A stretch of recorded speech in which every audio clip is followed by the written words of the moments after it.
Bonjour et bienvenue dans Torchon, le club de lecture où on lit des livres pour que vous n'ayez pas à le faire. Pour chaque épisode, nous lisons un livre qui a fait l'actualité, que ce soit dans les médias ou sur les réseaux sociaux, et nous vous disons si c'est une bonne surprise ou alors un vrai torchon. Grâce à Torchon, vous pourrez briller en société et parler du livre du jour sans même l'avoir lu. Je suis Léa et aujourd'hui je suis avec Louis.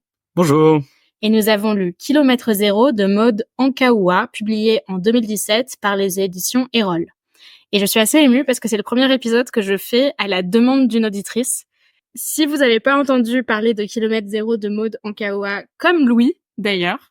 Ouais, c'est première fois et ravi de l'avoir découvert.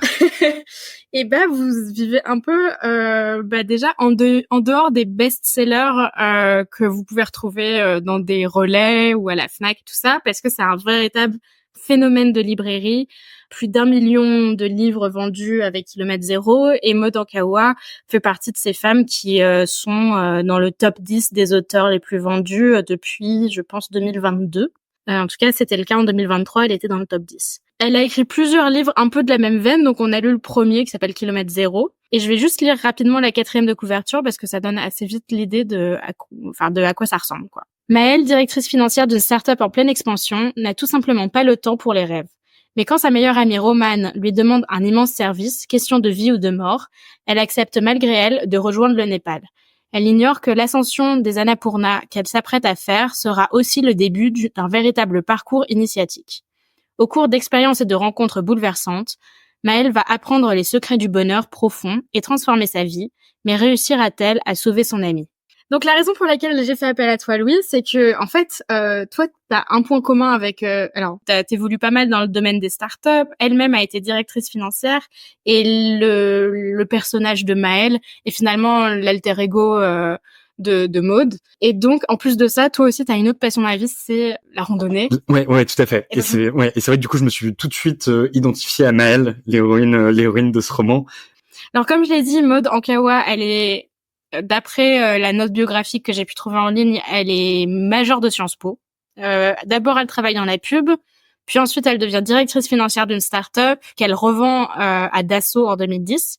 Et en fait, à travers cette revente, elle décide de partir 5 semaines dans l'Himalaya. Et elle raconte, quand elle explique comment elle a écrit ce livre, en fait, c'est un peu un patchwork de choses qu'elle a vécues.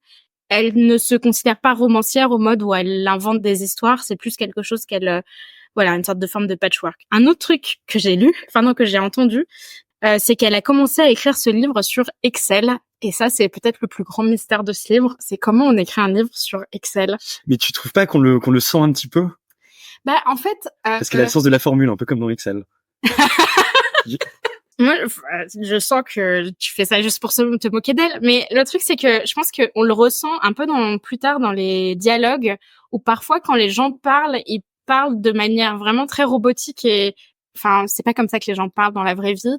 Et ça, tu sens que c'était une cellule Excel qu'elle a copié-collé, tu vois. Ouais, tout à fait. Et c'est vrai, ouais. Et en fait, ouais, non, mais c'est vrai que là où on voit bien l'écriture d'Excel, je trouve, c'est qu'il y a il y a 4 ou 5 thématiques qu'on retrouve et qui sont mises dans la bouche des personnages, et elle a dû faire après un patchwork des différentes cellules. C'est quelque chose dont on reparlera plus tard, mais en fait, c'est de la fiction.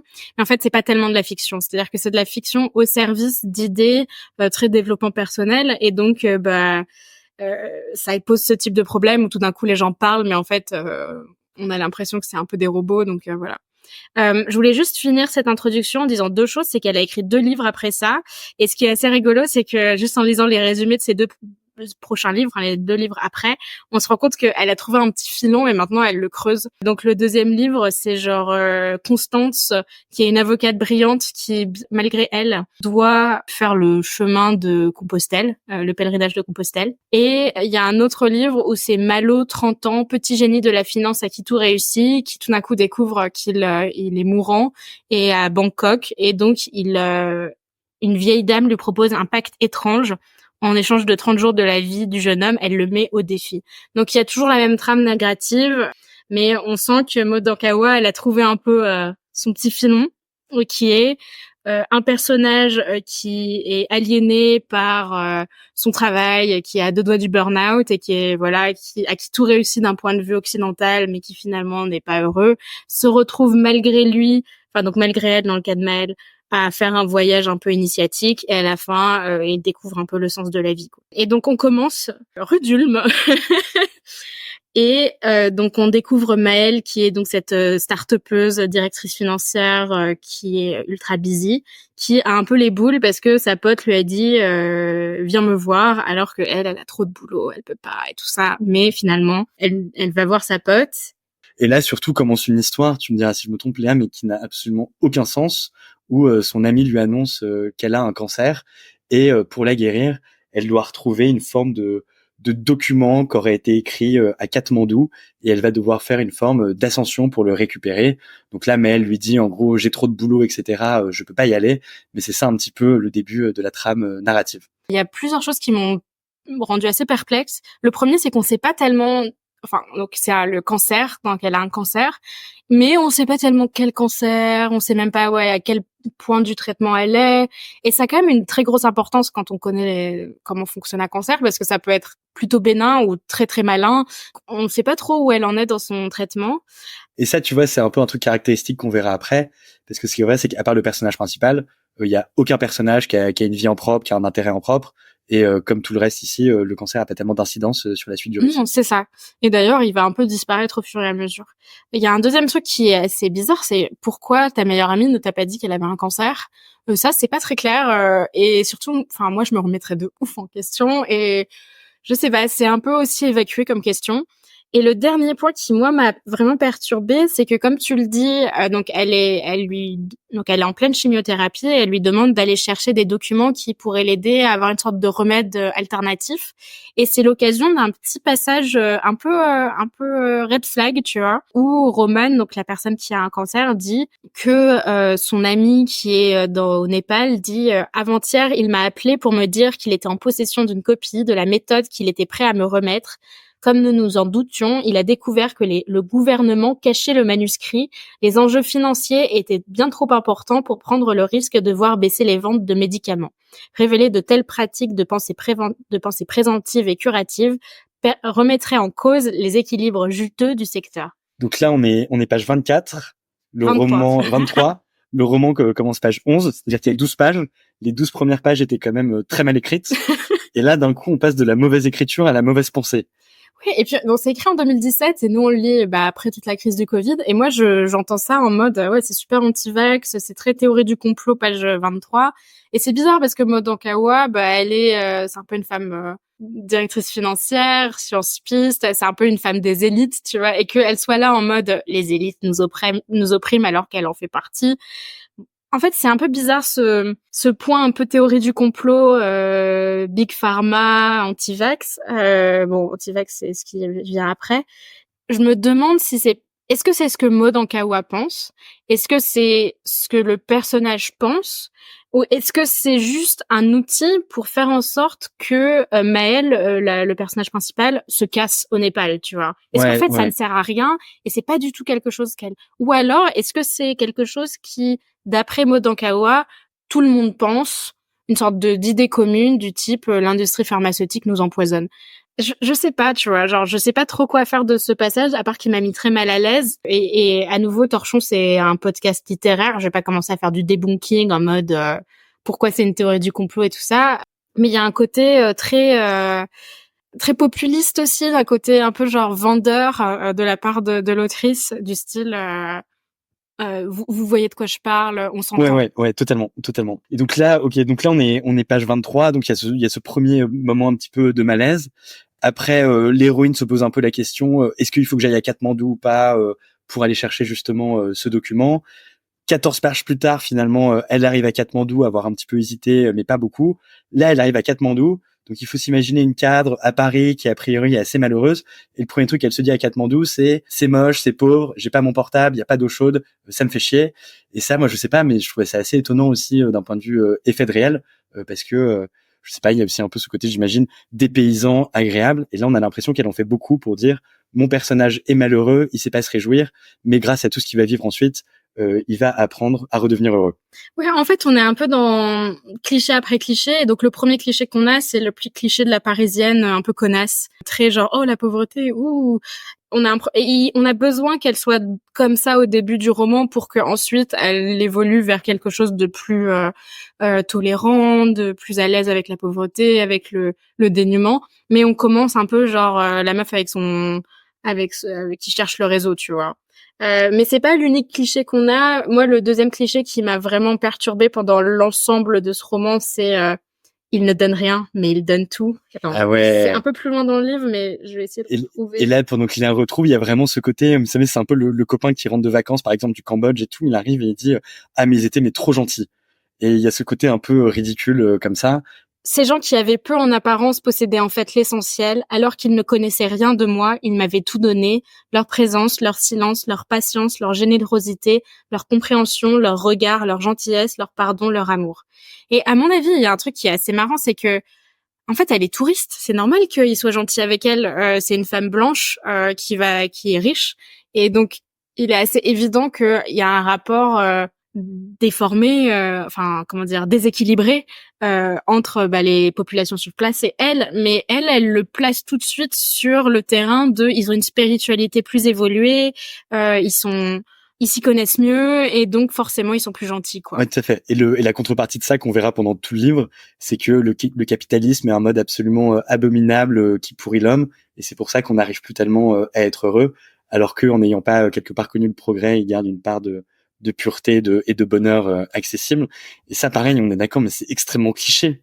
Ils sont censés avoir une forme de sagesse plus élevée que la nôtre parce que eux, ils n'ont pas été pervertis par l'Occident et l'argent, mais à aucun moment on n'est fait référence des pensées ou des philosophies bouddhistes tibétaines. C'est-à-dire qu'on le verra à la suite, tous les enseignements qu'on a au fur et à mesure de cette ascension qu'elle va faire, c'est des enseignements qui finalement sont assez proches d'enseignements occidentaux de type stoïcisme, de type épicurisme. C'est marrant parce qu'ils sont censés être plus sages que nous grâce à là où ils sont, c'est-à-dire la philosophie sur place qui est la philosophie tibétaine et népalaise. Et finalement, il y en a aucune référence à part l'aspect un peu couleur locale. Ouais. De temps en temps, on les voit prier. De temps en temps, ils sont dans un temple. Mais tu trouves pas que ce qui est étonnant aussi, c'est que du coup il y a vraiment ce côté eux ils ne jugent pas, ils sont beaucoup plus proches des éléments, etc. Mais en même temps, elle, dès qu'elle se met un peu en colère et tout, elle se fait défoncer par les Népalais. Et en fait c'est très étonnant parce qu'elle se retrouve un peu victime du truc. Après elle doit s'excuser, etc.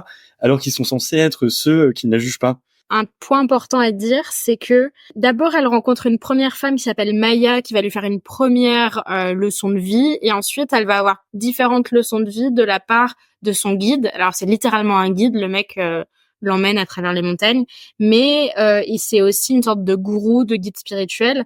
Et ce qui est marrant, et avec Maya et avec Shanti, c'est que elle a rien demandé. Vraiment, les mecs commencent à lui faire la leçon, alors que Ouais. Elle a pas demandé, elle est pas dans une position de receveuse. Ouais, c'est clair. Elle est pas du tout là pour faire entre guillemets son apprentissage. Elle est là contrainte.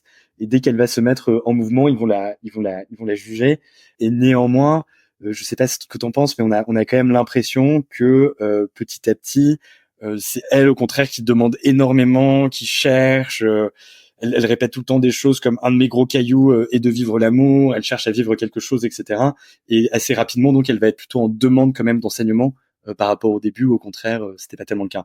Oui, c'est ça. Et après, on a limite l'impression d'un manque. C'est-à-dire qu'elle se met en colère un peu à la moitié de l'ascension et le mec lui fait une sorte de withdrawal, tu vois. Il lui enlève l'accès à la sagesse et on sent qu'elle est vraiment en manque, tu vois. Et en fait, tu disais que les personnages étaient un peu, monolithiques, ils n'ont pas de raison d'être à part lui faire la leçon et lui donner des éléments de sagesse. Mais finalement, moi, l'effet que ça m'a donné, c'est que si ça m'arrivait dans la vraie vie, j'aurais eu l'impression de me faire embrigader dans une secte, c'est-à-dire que avoir différentes personnes qui viennent me voir et qui s'intéressent, des inconnus qui n'ont aucune raison explicite pour mon bonheur, qui viennent et qui me font la morale sur comment je dois vivre ma vie et accéder au bonheur. Moi, je trouve ça limite un peu dangereux, en fait. Après, pour leur défense, ce qui est vrai, c'est qu'au début, elle est quand même très très chiante. Et donc, qu'on lui demande un petit peu de changer, c'est assez légitime. Et là, par exemple, il y a un passage. Donc là, on est dans sa tête et elle dit. Mais quand je pense qu'à Paris, même pour des courtes distances, je prenais systématiquement le taxi, je ne me reconnaissais plus, pas un seul agacement à l'idée de redémarrer à pied. Donc là, on est page 120, Mais ce qu'il faut savoir, c'est que la page 40 à la page 120, je sais pas, elle râle tout le temps, quoi. Bah, d'ailleurs, passons un peu aux différentes leçons de vie. Moi, j'en ai noté quelques-unes. Le premier, c'est un peu le contrôle des émotions et c'est très genre stoïcisme. On peut pas contrôler ce qui est autour de nous, mais on peut contrôler comment ça nous affecte et donc il faut reprendre le contrôle de ses émotions, même notre colère. Il y a beaucoup de choses sur la pensée positive et les affirmations, donc quelque chose d'assez new age pour le coup. C'est tu attires ce que tu penses, t'as peur de souffrir, ne laisse à personne la possibilité d'entrer dans ton univers. En verrouillant ton accès, tu t'enfermes toi-même. Et alors, ah oui, et là c'est un truc assez classique qui revient souvent dans cette partie-là en tout cas, c'est j'expirais longuement. Chanty avait encore raison. Ouais, et en fait, il a tout le temps raison, Chanty, tu vois. Et au début, elle est genre non, mais tu as tort. Et à la fin, oui, je suis convaincue, tu as bien raison. Et donc Chanty a toujours raison, elle a toujours tort. Et donc on est toujours dans ce dialogue un peu artificiel où finalement elle est uniquement receveuse de leçons et Chanty il est donneur de leçons. Non, mais c'est clair. Et ce qui est marrant en plus, c'est que pendant tout le récit, l'objectif, ça va être de sortir de soi et de se rencontrer, de rencontrer la matière, de rencontrer le réel, etc. Et en fait, il y a pas du tout de rencontre d'altérité de la part de l'un et de l'autre, parce que c'est toujours un rapport de maître à élève Ouais, pendant c'est ça. tout le récit. Il y a un passage où il cite Carpe diem, donc on a un guide népalais qui parle latin. Ouais. Il y a un chapitre sur sa colère, parce que tout d'un coup elle se met en colère, et il y a un côté genre la colère c'est pas bien. Et ça, je trouve que c'est assez bizarre comme passage, parce qu'en fait ça donne cette impression que sa colère est illégitime. Alors dans son cas, je trouve que c'est vrai que sa colère était un peu illégitime, mais en fait cette manière de penser où tu vois, où la colère est interdite, où la rationalité est mauvaise, où la critique va te faire du mal et va t'empêcher d'être heureux, bah c'est sûr que ensuite tu vas petit à petit recevoir vachement bien les enseignements de ton gourou. Si à chaque fois qu'il te dit un truc qui te met en colère ou qui active ta rationalité ou qui active ton esprit critique, bah il va être là genre non, tu t'empêches d'être heureuse en étant critique. Bah, la même chose, je trouve que ça fait un petit peu embrigadement. Je suis peut-être un peu, comment dire, paranoïaque. Non, mais je suis d'accord. Et en fait, ce qui est étonnant, c'est qu'on va vraiment lui demander pendant tout le récit d'arrêter d'avoir un jugement critique sur le monde pour vivre tout le temps le moment présent. Et donc, dans une randonnée, on peut se dire que bon, c'est plutôt agréable de pas avoir des pensées compulsives et simplement de marcher. Mais en fait, ce qu'on se dit, c'est qu'il y a quand même énormément de situations dans la vie où c'est plutôt bien d'avoir un recul critique et de pas forcément simplement s'extasier de ce qui se passe, alors que enfin le recul critique, c'est aussi ce qui fait l'humanité de l'homme. Ouais, et puis il y a un passage sur l'Occident et l'argent, c'est mauvais, c'est nul et tout ça. Bon, ça c'est assez classique. Et surtout, mais non, moi je trouve que quand même dans ce passage, parce que par hasard je l'ai devant les yeux, du coup elle écrit: le respect est fonction de la taille de votre compte en banque, ellipse, c'est pareil dans vos relations sentimentales, vous ne rêvez qu'à travers les projets matériels. Et après, il détaille, et en fait l'idée c'est de se dire, dans toutes les situations de la vie, la seule chose qui compte c'est l'argent. Mais on est d'accord, enfin, je sais pas, nous qui vivons en Occident, on est d'accord que c'est pas du tout ce qui se passe. Ce qui compte, j'en sais rien, par exemple dans un dîner, c'est à quel point on va être amusant, à quel point on va avoir de la conversation. Ce qui compte dans l'amour, c'est la fusion par exemple qu'on peut avoir avec l'autre. Et donc de faire l'argent un petit peu le tout d'une société, je pense qu'elle se trompe et que c'est exagéré. Et il y a beaucoup de choses qui sont exagérées dans ce livre. Mais après, je pense que genre faire la critique de l'argent et faire la critique de l'avarice, en fait, c'est un peu vieux comme le monde. Mais c'est vieux comme le monde. Et le truc, c'est que c'est la même chose. T'es forcément d'accord, en fait, tu vois, t'es forcément... T'es d'accord, mais ce qui est étonnant, c'est d'essentialiser deux sociétés, la société occidentale entièrement à l'argent, et la société népalaise, elle serait essentialisée finalement au fait de vivre le moment présent, j'imagine. À mon avis, ici, ce qu'elle fait, c'est qu'elle fait un discours qui est quand même ultra classique, du style l'argent c'est mal et finalement le détachement au bien matériel c'est bien, qui est très classique et qui est très entendable, mais que finalement on en reparlera plus tard, mais ça n'a aucun impact sur comment elle décide de vivre sa vie plus tard. C'est-à-dire qu'elle quand elle retourne à Paris, elle reprend le taf. Ouais, elle reprend le taf et elle se balade sur les Champs-Élysées, qui est peut-être l'endroit le plus symbolique de l'argent à Paris, tu vois. Ouais, tout à fait. Et ce qui est marrant, donc là on a parlé de l'argent, et après du coup elle glisse un petit peu, et là je te laisserai en parler, mais je trouve qu'il y a une phrase qui résume bien tout ça, c'est où elle dit: alors maintenant ça suffit. Du coup ça c'est page 175, je ne veux plus me laisser aspirer par la mauvaise énergie des autres. Et donc là, il y a tout un truc sur l'énergie qui arrive petit à petit. En fait, ce qu'on n'a peut-être pas assez dit, c'est que petit à petit, on entend des mots qui sont très liés à des théories un peu New Age. Donc, on avait la pensée positive, les affirmations, on avait ce dont tu as parlé, les énergies, les trucs un peu vibratoires, le et tout ça. magnétisme, la vibration. Et tout ça, en fait, c'est des concepts New Age, donc plutôt américains, plutôt 19e, 20e siècle. Et donc, elle arrive dans cet endroit qui est une sorte de base avec des chercheurs. On sait pas quel est leur domaine de recherche. On sait pas. Ouais. Ils sont juste chercheurs. Il y en a un qui est neuro. Il y a Matteo qui est le neurologue sexy italien. Ouais. Donc il est chercheur en neurologie, et il y a un autre personnage qui a l'air d'être juste chercheur, mais on sait pas trop en quoi. Il a l'air d'être vaguement médecin. Et ces deux personnes-là vont commencer à lui donner la vérité sur ce dont on parlait au début de l'épisode, c'est-à-dire ce remède qui permettrait de guérir le cancer. C'est à ce moment-là où franchement le livre change. Enfin, le livre change de direction, c'est-à-dire qu'on commence avec c'est toutes ces idées qu'on a déjà entendues quelque part, assez de bon sens, du type il faut contrôler ses émotions, tout est une question de perception, l'argent c'est pas très bon pour le bien-être. Et là on arrive dans cet endroit avec ces médecins, ces chercheurs, et ils lui disent quoi? Ils commencent à lui sortir, je pense, une sorte de petit panaché de pseudosciences. Je pense que tous les petits trucs de pseudosciences dont vous avez entendu parler, vous les avez ici. Je sais pas, le cerveau gauche, cerveau droit. Il y a le stress qui cause le cancer aussi. Ouais, et là c'est à ce moment-là où franchement où j'ai eu un peu du mal. Mais en fait, il y a cette idée de base qui est que si tu contrôles bien tes pensées et que tu te mets bien dans une bonne position, tu vas non seulement être bien dans ta vie, mais en fait, ça va avoir un impact sur ta santé physique. Et là-dessus, toi, je sais pas si t'avais lu Mars de Fritz Horn. Non, pas du tout. Parce que la limite, c'est exactement le même sujet, mais c'est bien mieux, où il commence en disant je suis riche, je suis suisse, je suis malheureux, j'ai le cancer. Pourquoi? Parce que mes parents m'ont donné une éducation qui m'a rendu tellement malheureux que j'ai attrapé le cancer. Et donc pareil, d'un point de vue médical, ça n'a aucun intérêt. Mais à la limite, quitte à lire un livre qui traite de ce terme-là, moi je vous conseille vraiment plutôt Mars plutôt que Kilomètre Zéro. C'est vrai que après c'est un peu plus niche quand même comme Kilomètre Zéro, ouais, c'est plus niche. Ouais. Il y a tout un passage sur la peur et l'amour. Je pense que peut-être que je vais lire ce passage. Les études que Jason mène sont des plus légales. L'État subventionne une partie de ce projet. Je suis moi-même chercheur à Delhi. Chercheur en quoi, à nouveau? Jason m'a proposé de le rejoindre ici pour me faire part des résultats étonnants qu'il a obtenus. Il s'est rendu compte qu'être en lien avec ce qui nous entoure pouvait modifier le comportement de nos cellules et libérer les hormones sécrétées par le cerveau responsables de notre bien-être.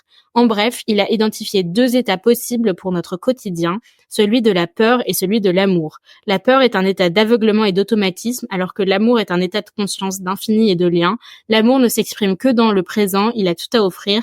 La peur est conditionnée par le passé ou la projection d'un manque futur. Elle n'est rien, c'est une invention du mental.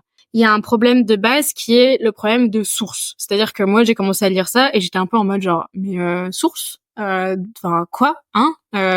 Et en fait, ce qui se passe, c'est que ces personnages qui sont chercheurs, ou chercheurs neurologues, ils vont donner une sorte de crédit à tout plein de théories un peu de pseudosciences que en fait aucun chercheur c'est à l'opposé total de ce que fait la recherche aujourd'hui. Et donc en fait c'est très bizarre parce qu'avec la fiction elle permet de corroborer des choses, mais en fait ça ne corrobore rien. Et donc il y a une question quasiment éthique où elle nous vend une idée à travers des personnages de fiction qui sont une totale invention, mais comme c'est des médecins qui en parlent et c'est des chercheurs qui en parlent, on a tendance à les croire parce que tout simplement c'est des chercheurs quoi, donc il faut les croire. Ouais, du coup ça crée une forme de confusion dessus. Et donc au bout d'un certain temps, elle met quand même 2 sources. Donc il y a un moment où elle donne 2 sources. Attends, à chaque fois je les paye. Pour cela, j'aimerais partager avec vous les travaux du docteur Masaru Emoto. Je te propose de te joindre à nous après le dîner pour découvrir les résultats d'une expérience étonnante. Alors, elle met en note de bas de page le docteur Masaru Emoto, titulaire d'un doctorat à l'université de Yokohama en médecine alternative, connu pour sa théorie sur les effets de la pensée et les émotions sur l'eau. Alors évidemment, moi, j'ai googlé. Et en fait, Masaru Emoto, il n'est pas docteur à l'université de Yokohama. En fait, il a fait un master en affaires internationales à l'université de Yokohama quand il était jeune. Et ensuite, il a reçu un doctorat de médecine alternative, en effet, à l'Open International University for Alternative Medicine en Inde. Et la page Wikipédia dit a fraudulent college which targeted quacks to sell degrees and was later shut down. Donc c'est un truc qui n'existe plus aujourd'hui et qui est quand même accusé d'être frauduleux. Et ça, c'est 50% des sources du livre. Et l'autre 50%, elle donne en plus de ça un site internet. Donc c'est le site internet de gregbraden.com. Et ce monsieur, en fait, c'est un penseur New Age. En fait, c'est pas du tout un chercheur. C'est juste un mec qui a écrit des livres New Age sur tout plein de sujets assez variés les uns après les autres, et notamment l'histoire de la pensée de l'eau.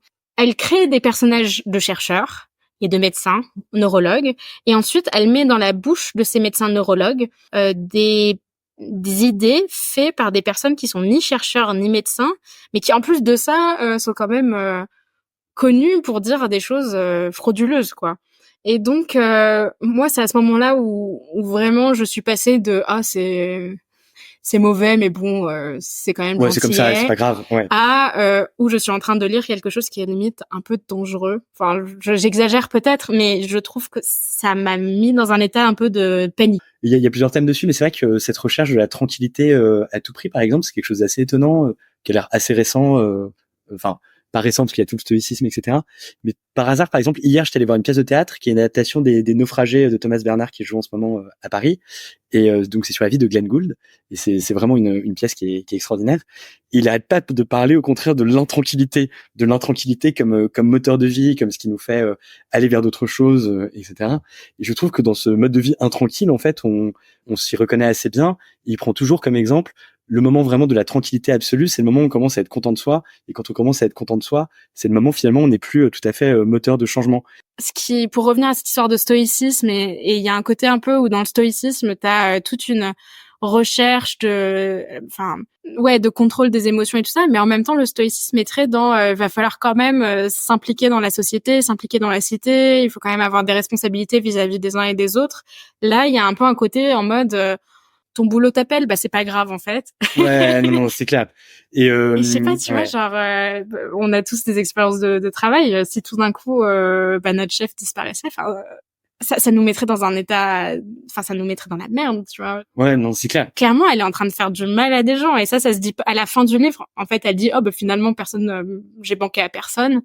Mais la vérité, c'est que quelqu'un qui ferait réellement ça mettrait des gens dans la sauce. Et surtout, c'est toi qui m'en parlais tout à l'heure, mais ce qui est vraiment génial quand même dans ce livre, c'est qu'à l'origine, donc elle part à la demande de son amie malade d'un cancer, et elle y pense plus jamais à sa pote. Elle y pense juste une fois ou deux pour l'engueuler parce que elle va un peu avoir des nouvelles, etc. Mais au moment où elle va prier pour elle. Elle est vraiment rentrée dans un mode où elle ne pense plus qu'à elle. Ouais, et il y a un passage où elle est très fatiguée, elle n'arrive pas à marcher, et il y a son gourou qui lui dit pensons aux gens qui ne peuvent pas marcher, et ça nous donnera envie de marcher. Et elle dit waouh, ça marche vachement bien, je marche super fort et tout. Et ça me rappelle un peu quelque chose qu'on entend pas mal chez les militants pour le droit des handicaps, c'est je n'ai pas du tout envie d'être une inspiration pour les gens non handicapés. Et là, c'est exactement ce qu'elle fait, c'est-à-dire que sa pote, elle en parle uniquement quand il faut un peu genre avoir de l'inspiration. Ouais, exactement. Et donc oui, il y a un passage où donc elle est au sommet, et il y a donc un rituel tibétain, bouddhiste tibétain. Et donc avec Mathéo, elle commence à prier, et il ferma les yeux pour se concentrer. Je fis comme lui. Un vœu pour moi, point d'interrogation. Toutes ces émotions depuis quelques jours, je ne savais plus quoi demander. Je respirais profondément, je sentis le vent frais s'engouffrer par mes narines. Mais enfin, moi je sais ce que tu dois demander, meuf. Enfin, la moindre des choses, quand tu dois prier. Ouais, la guérison de ton ami, ça aurait été bien, quoi. Oui. Ouais, non, mais c'est impressionnant. Et donc il y a un moment où il y a un moment de bizarrerie fictionnelle, fictive, de la fiction. Bref, c'est que au début du livre, elle vient à Katmandou et elle fait ce truc pour sa pote, et à un moment, page 240 jusqu'à quasiment la fin, finalement, elle décide de rester plus longtemps que prévu et faire une dernière étape pour aller chercher la vérité pour elle. Et t'es là genre ouais, en fait elle a totalement oublié sa pote au point de, alors évidemment elle a un peu une sorte de dilemme intérieur, mais sa petite voix dans sa tête lui dit non, il faut que tu restes, il faut que tu continues. Et ça d'ailleurs, c'est quelque chose dont on n'a pas parlé mais qui est particulièrement insupportable, mais notamment au début du livre, c'est que vous avez des dialogues qui sont pénibles, et derrière il y a des monologues intérieurs où elle va revivre la scène qu'il y avait juste avant, et donc vous tapez 2 fois les mêmes histoires sur les 40 premières pages, et là on le revit à ce moment-là aussi. Et elle fait un peu des bullet points, pour parler comme une directrice financière. Elle fait un peu des moments où elle dit « Alors, qu'est-ce qu'il m'avait appris ?» Et à la fin du chapitre, t'as genre « Il m'a appris ci et ça. » Donc ensuite, elle va réfléchir à son bien-être avant toute chose. Elle tombe amoureuse de Matteo. Elle trouve l'amour enfin, parce qu'en fait, son ouais. vrai problème... En fait, c'est ça. Le vrai problème, c'est pas le cancer. Le vrai problème, c'est qu'elle a pas de mec. C'est qu'elle a pas de mec, et elle en trouve un sur le chemin.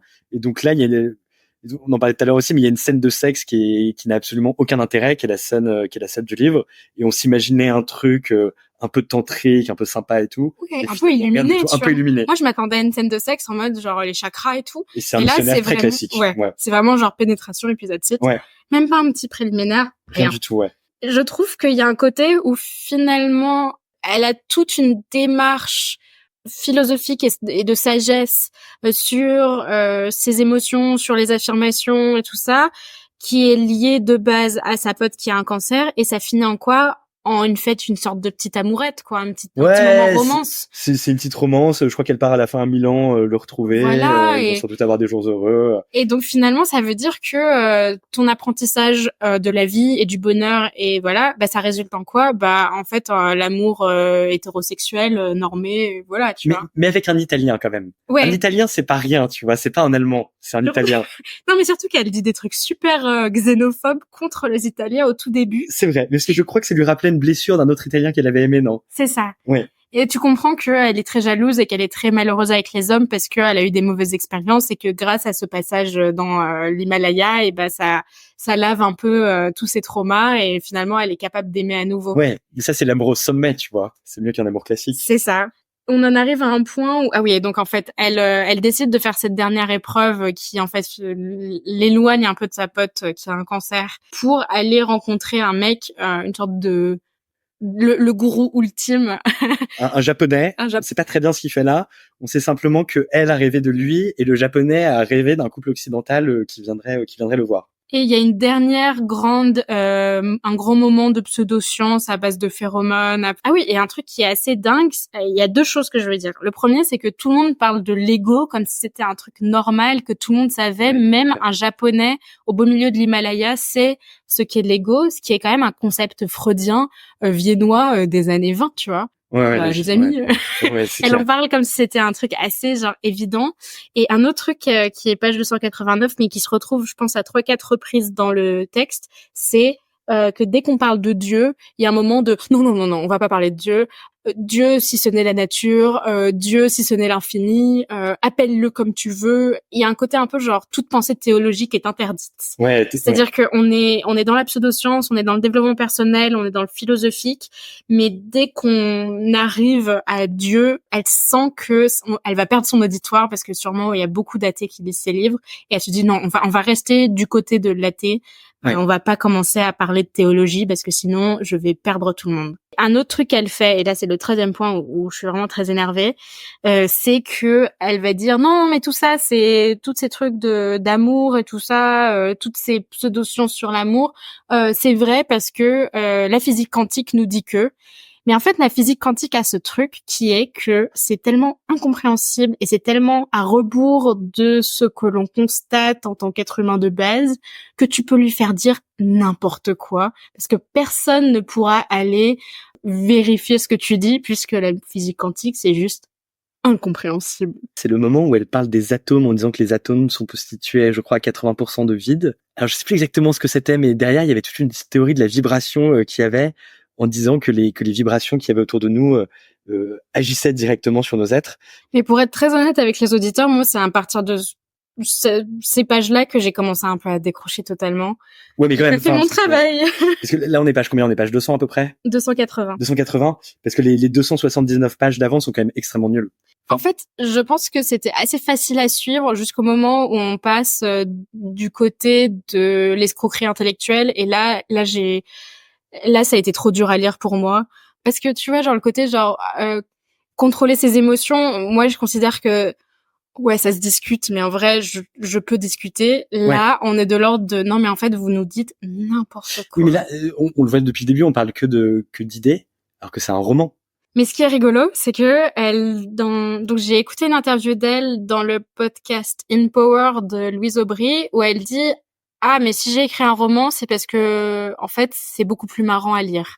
Donc il y a quand même un enjeu limite de divertissement. Mais un petit peu didactique. Voilà, le côté un peu roman didactique, assez classique, un peu 18e siècle. Le problème des romans didactiques, c'est souvent assez mauvais, en fait, en tant que roman, tu vois. Mais là, particulièrement, quand même. Ouais, mais bref. Je pense qu'on a assez dit que c'était assez mauvais. Donc voilà, il y a le côté un peu, genre, la physique quantique t'explique pourquoi t'aimes bien les gens. Ah non, on peut finir sur cette histoire d'égoïsme du développement personnel et, qui est que finalement, le développement personnel, toute cette littérature incite les gens à se recroqueviller sur eux-mêmes et à penser à leur bonheur et à travailler sur leur bonheur en mode self-care. Et c'est quelque chose qui a été quand même assez critiqué quand même, et notamment par Emmanuel Carrère dans Yoga. Et c'est un passage qui est assez fort, je trouve. Je sais pas si vous avez lu Yoga, mais c'était génial. C'était quand il parlait de sa bipolarité et donc de la tentative qu'il avait faite avec le yoga pour se soigner. Et donc là, il faut imaginer. Je me souviens plus exactement, mais je crois qu'il est en Indonésie. Il doit y avoir une forme de un tsunami ou un raz-de-marée ou des inondations, en tout cas autour de lui. Et donc là, il raconte l'eau qui charrie absolument tout sur son passage et des corps qui sont en train d'être drainés par l'eau. Et donc commence la citation d'Emmanuel Carrère. Tout le monde aidait, tout le monde donnait ce qu'il avait, tout le monde faisait ce qu'il pouvait. C'était même beau à voir et rassurant sur la nature humaine. Tout le monde, sauf les ayurvédiques, sont des yogis, c'est ça? Ouais. Qui tout au long de ces journées ont continué à vaquer aux soins de leur corps et de leurs âmes, comme si rien ne s'était passé, comme si rien ne se passait autour d'eux. Et on le retrouve un peu chez elle parce que elle est entourée de réfugiés tibétains, elle est entourée de gens en très forte pauvreté, et à aucun moment elle a une pensée un peu politique ou genre, je sais pas, vaguement sociale, en mode il faudrait que les choses changent pour eux. Elle est vraiment genre il faut que je prie pour mon propre bien-être. Ouais. Après, je peux comprendre qu'elle est pas dans une optique. Elle est pas engagée dans une ONG non plus. Non. Mais ce qui est marrant, c'est que, et en fait, son parcours, on le voit avec trois choses. C'est que du coup, elle regarde de moins en moins son portable. Elle mange de plus en plus de choses un petit peu diverses, parce qu'au début, elle a un petit bouillon vert et elle veut pas le boire, etc. Et après, elle est très heureuse de manger la nourriture tibétaine.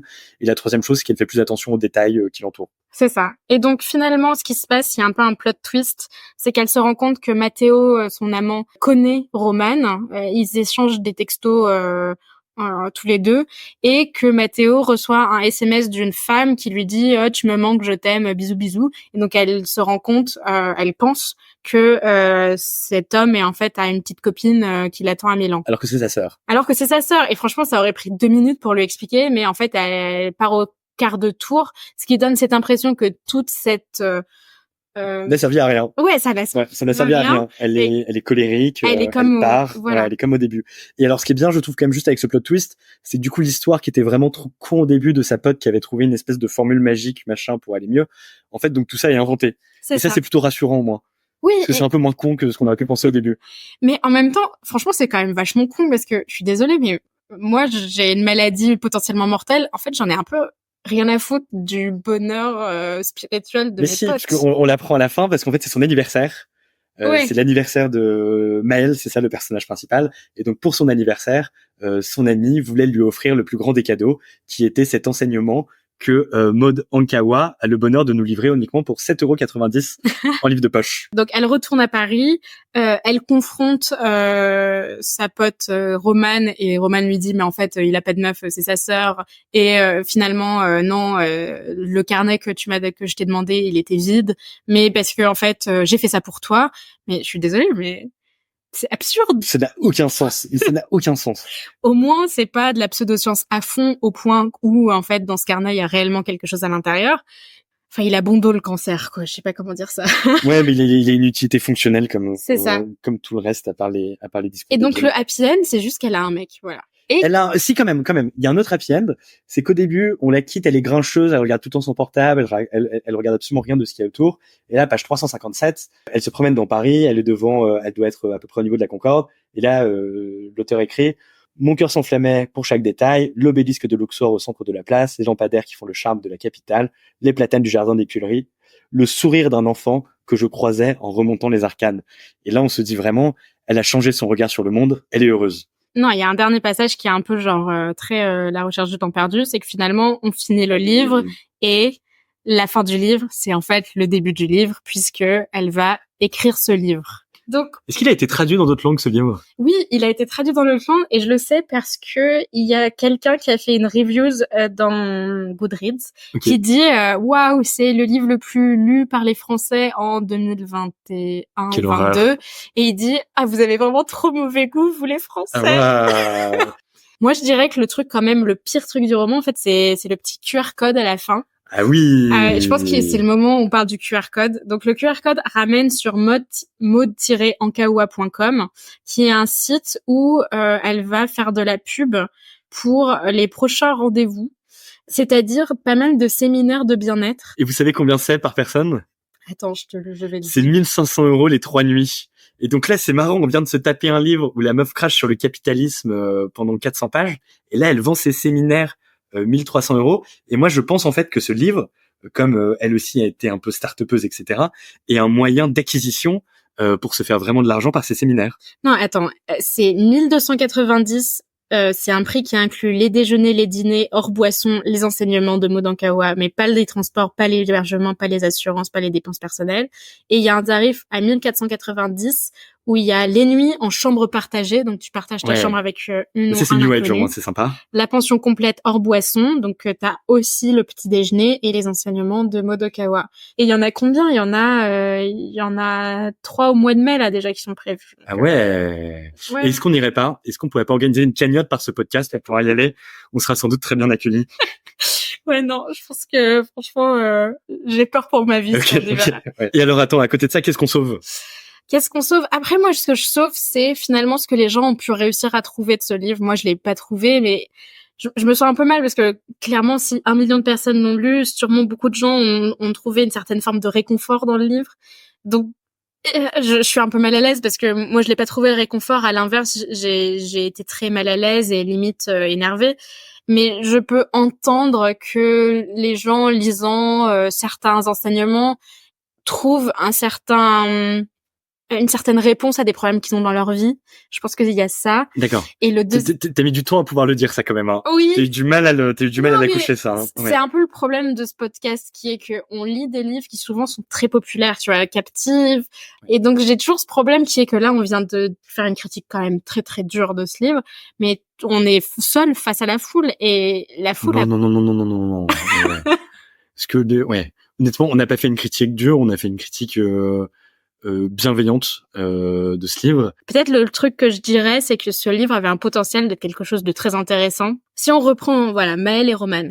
Maëlle travaille très dur, est totalement obsédée par son boulot et se rend compte que Roman, sa meilleure amie, ne lui a même pas dit qu'elle était malade d'un cancer et lui annonce comme ça en mode genre ça serait franchement les prémices d'un livre qui serait vraiment passionnant sur le problème qu'on a peut-être tout le monde dans notre vie, qui est que on a notre vie, banale, le travail, on a nos propres problématiques et nos propres responsabilités, et elles nous empêchent d'être présents auprès de nos proches, tu vois.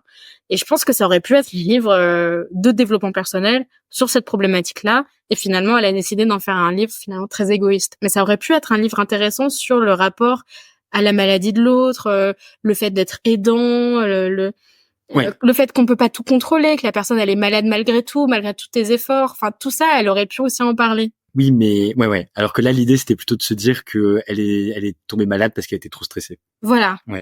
C'est le message et que du livre. C'est sa faute. Et quelque part, c'est de sa faute. Ouais.